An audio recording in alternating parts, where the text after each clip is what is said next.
մենք ունենք շատ խորագետ, շատ իմաստուն հայրապետ։ Վեհափար հայրապետը երկայնամիտ է։ Վեհափար հայրապետը թույլ է տալիս ժամանակն անխնա առաջ գնալու եւ այդ ժամանակի մեջ գործածելու բոլոր այն հնարավորությունները, որպեսզի սխալի մեջ հայտնված անձը, կապ չունի բարձրաստիճան թե խոնարհ եկեղեցական սպասավոր, ինքնը անդրադարձում ունենա եւ ետ կանգնի իր սխալ ընթացքից։ Եթե հիմա այսպես մտովի վերհիշեմ դեպքեր, երբ որ մեր եկեղեցականներից որոշները եկեղեցու ասպարեզից դուրս դրվեցին, ամեն մեկը մի սխալի մեջ էր ընկել, հա, եւ նրանց միշտ հնարավորություն տրվել է։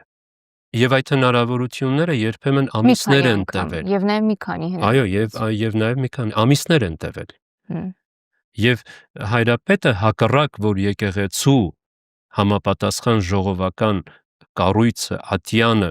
վճիռ է ձևակերպել, ներկայացրել հայրապետին, վեհափարը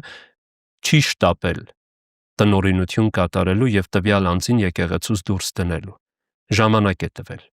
Որպես հայր, որպես հայրապետ, նա հնարավորություն է տվել